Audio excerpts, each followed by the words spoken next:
Hi there, Stan the Annuity Man, America's annuity agent licensed in all 50 states. The end of the year portfolio checkup. Yes, we're at the end of the year. We need to kind of look at it and say, what can we do? Add, subtract, take away, check the box, whatever. Let's do a deep dive into that and see if annuities can fit and complement what you're currently doing after this.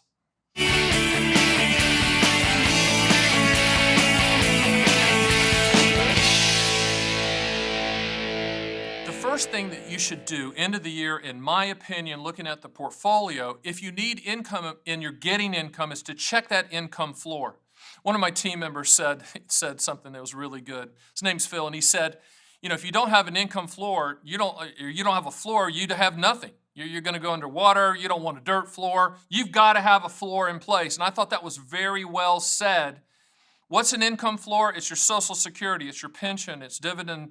So that coming from dividend stocks, it's rental income if you're a landlord. It's that money that's hitting your bank account every single month, that's regardless of who's in office, regardless of what's happening.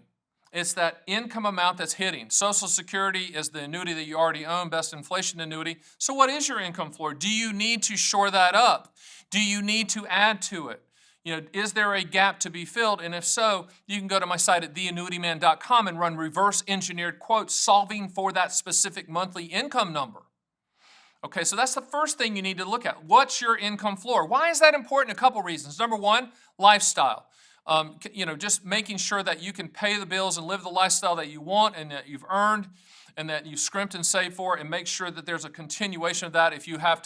If there's a spouse involved, that you want that income to continue uninterrupted and unchanged. The second thing you kind of need to think about is inflation. Inflation is like that gorilla in the room. What does inflation mean to you? Because it's specific and customizable to all of us. Give you an example. Like for me, my daughters in their 20s are out of the home. Thank you. They're out of the home, so I don't have to buy that additional food.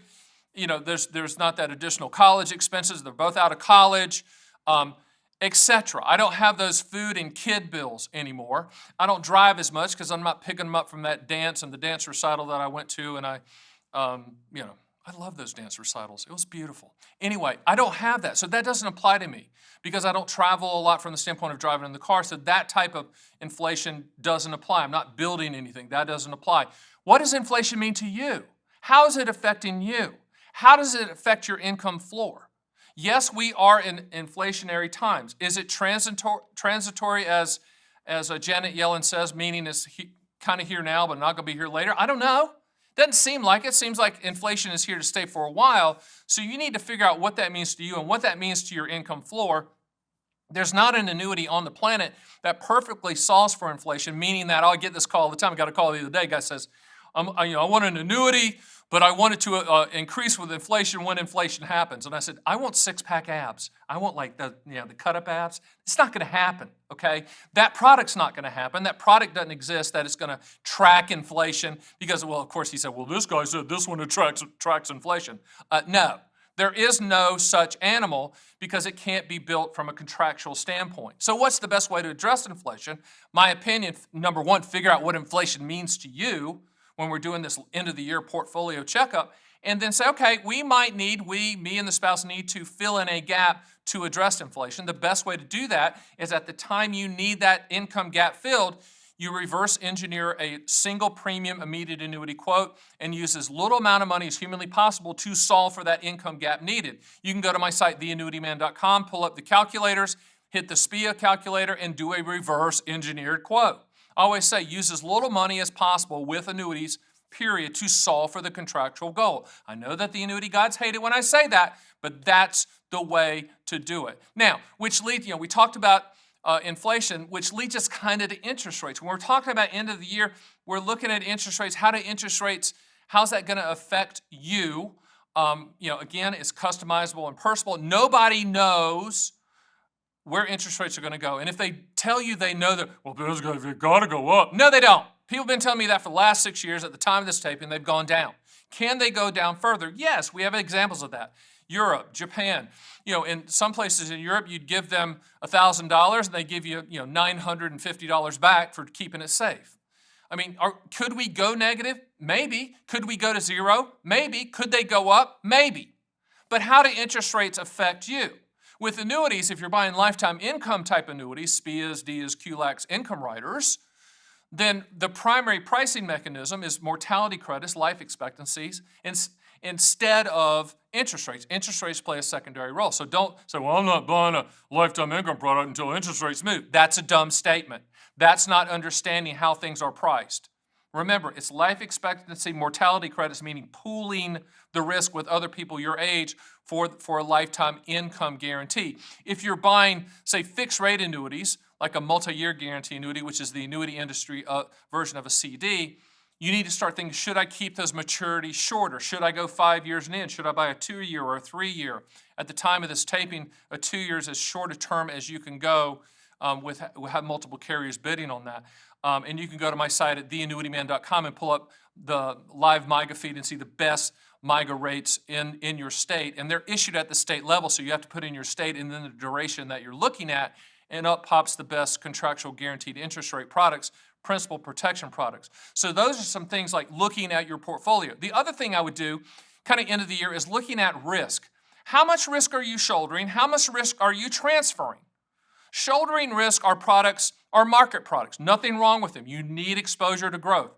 Stocks, bonds, mutual funds, ETFs, crypto, whatever your game is, you need to realize, okay, how much risk am I shouldering? How much loss can I absorb if there's some hiccups in the market, if there's some corrections? And then, how much risk do I want to transfer? That's where annuities might come in. Remember, what's the two questions that I always ask people? What do you want the money to contractually do? When do you want those contractual guarantees to start?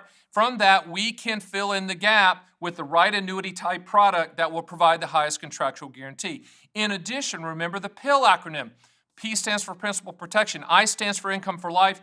L is for legacy. The other L is for long-term care, confinement care. If you do not need to contractually solve for one of the or more of those in the PIL, then you do not need an annuity. All annuity products are transfer of risk products. Do you need to transfer risk for principal protection? Do you need to transfer risk for income for life? Think about it. Do you need to transfer risk for long-term care, confinement care? And then you need to look at your overall portfolio and say, okay, how much risk am I shouldering? How much risk am I transferring? Is that proportion in line with your goals? Now, people ask me all the time, what's the percentage for risk transfer or shouldering the risk? There's no good answer, just bad sales pitches. It's all customizable based upon your specific situation. I would encourage you to go to theannuityman.com, book a call with me, and let's talk about it. Now, I've been doing this for a long time. I've got cowboy boots older than most advisors out there. Most advisors have never seen a down market. I've seen people walk out of their front door and throw up when the markets took a dump in 1987 and in 2008 when the bond market fell out in the 90s. I've been there, was sitting there at the desk, okay? You need to talk to me. Let's think through and talk about how much risk you're willing to shoulder, because that's a big part of going into chapter 2 of your life. With 10,000 baby boomers hitting age 65 every single day, you might already have hit age 65. You might be getting close. You need to start looking at the risk part of it. And if you're one of those people out there that think the market's at all-time high, nobody knows. But if you think that and you feel that, go with that gut instinct, it might be time to transfer some risk, whether that's in a principal protected product or whether that's for lifetime income. So when you're looking at your portfolio, end of the year stuff, and we all have to do this, you need to look at lifetime income from an income flooring standpoint. You need to look at long-term care. Are you prepared for that? Have you looked at all of those products? We certainly can help with that, and I can refer you to the top long-term care person in the country that works directly with the Annuity Man clients to find you the best long-term care coverage. Have you looked at your life insurance?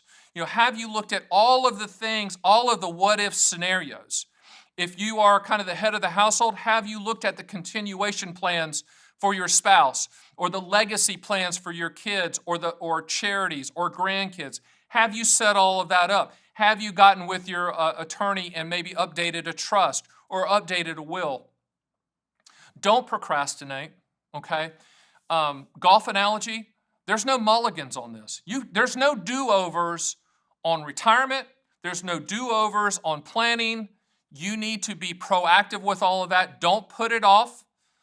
Just like don't put off exercise, right? I'm speaking to myself as well. Don't put off the planning. Don't put off that year-end portfolio review.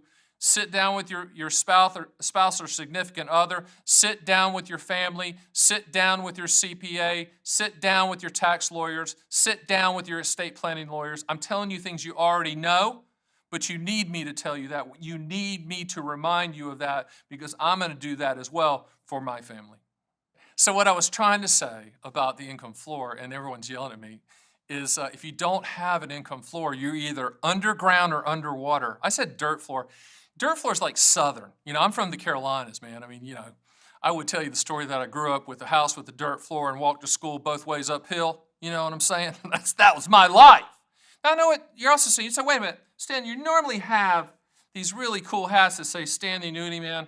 This one looks small. And it looks like you're a trucker. No offense against truckers, and we're finding out right now we need truckers, right? You talk about we need truckers at the ports picking up our stuff. But I digress. Fun with Annuities. What's that, Stan the Annuity Man? That's a very good question. That's my podcast that comes out every Tuesday on all major podcast platforms.